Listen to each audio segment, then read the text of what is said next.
We're pretty familiar with boiling water in a pot and watching the vapor come off of the top of the pot and escape into the atmosphere. However, if we were to take a liquid, water included, and heat it in a sealed container, that's going to increase the pressure. More and more the vapor collects, causing our pressure to increase in the container, and this has an effect on the density, because as we collect more and more of that vapor, the density is going to increase for that vapor. Now, as a result, the density also decreases for the liquid. And there is a very specific temperature in which the meniscus, the line between the liquid and the vapor, actually disappears, and this is what is called as the critical point. So the temperature in which the meniscus disappears is called the critical temperature. So that TC stands for critical temperature. There is also a critical pressure. So beyond this point, the gas cannot condense into a liquid no matter how high the pressure gets. And we form something called a supercritical fluid. Now, supercritical fluids, they have properties of both gases and liquids. And they're quite useful because they flow. They're able to get into other substances. So one common use of supercritical fluids is actually in the dry cleaning industry. You can take carbon dioxide, use supercritical carbon dioxide in order to clean away stains from your garments without actually exposing them to water. Another use for supercritical fluids, particularly supercritical carbon dioxide, is actually the decaffeination of coffee. So you can add the coffee beans into a chamber, and these do have to be very heavily fortified chambers because we do deal with very large pressures. Add the coffee beans in, add some carbon dioxide, increase the temperature and pressure past our critical point, and the caffeine will actually dissolve into the carbon dioxide, which can be pumped off, leaving you decaffeinated coffee. We've talked quite a bit about changing our substances from the liquid to the gas state. We've talked about our heat of vaporization when it comes to the boiling point and looking at our vapor pressure. We know that it exists in dynamic equilibrium with condensation when we're in a closed container. We also can look at our solid. So solids are substances, they have energy, allows them to vibrate through thermal energy. And so if those surface molecules break off when they have enough energy, that's what we call sublimation.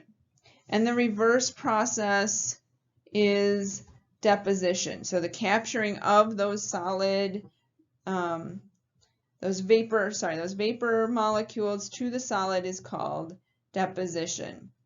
And you may have experienced this if you've ever left ice cubes in the freezer for a very long time. You'll usually see them decrease in size.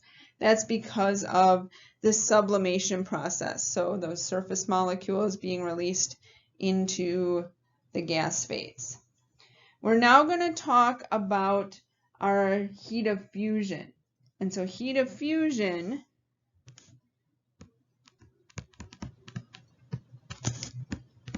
is the amount of energy required to melt 1 mole of solid. And so we're going from the solid into the liquid phase, and that's heat of fusion. We also can talk about crystallization going the other direction. So when we go from liquid to solid, that is crystallization. So if we look at our heating curve of a solid,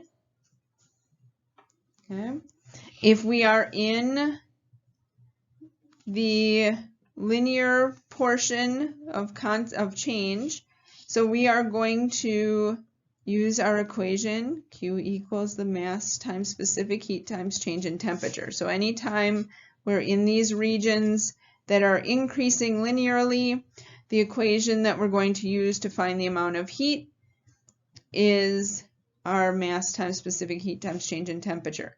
Now, any time that we are in the flat portion of our curve, that is when we're using our heat times the number of moles. And so that's the flat portion. So just like when we were talking about boiling liquids, how we have to add energy to increase our temperature to get up to the boiling point, same thing for solids. So we have to add heat until we reach the point where they start melting. Once they reach that point to melt, we're constantly adding energy to convert those solid molecules, giving them enough energy to slide past each other and turn into a liquid.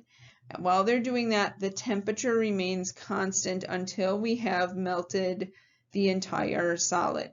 Once the solid is melted and turned into a liquid, then it again starts to increase in temperature until we reach the boiling point. So if we're talking about ice and water, this happens at 0 degrees Celsius and 1 atmosphere of pressure. And these heats of fusion tend to be smaller than our heat of vaporization.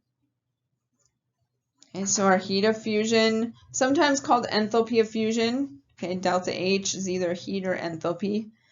It's always an endothermic, so we're putting heat into the system, we're adding energy to get our solid into the liquid phase, so it's always going to be a positive value. The opposite is crystallization. And these are generally much less than our heat of vaporization. They're much smaller values. If we ever want to calculate our heat of sublimation, it is the heat of fusion plus the heat of vaporization. So if you ever need the sublimation, just remember it's heat of fusion plus heat of vaporization. And so if we look at these different substances, so water, our melting point is 0. Our heat of fusion is 6.02 kilojoules per mole. Now other substances have different melting points. So our diethyl ether, its melting point is significantly below room temperature, negative 116.3 degrees Celsius, and its heat of fusion is 7.27 kilojoules per mole.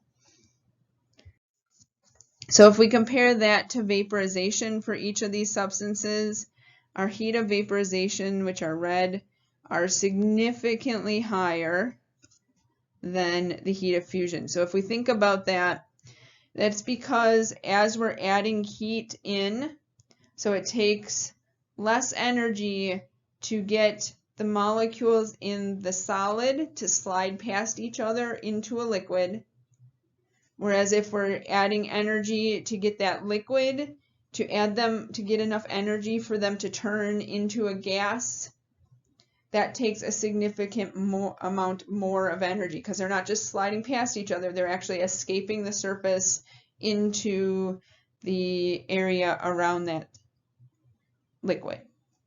So heat of fusions are smaller, heat of vaporizations are larger.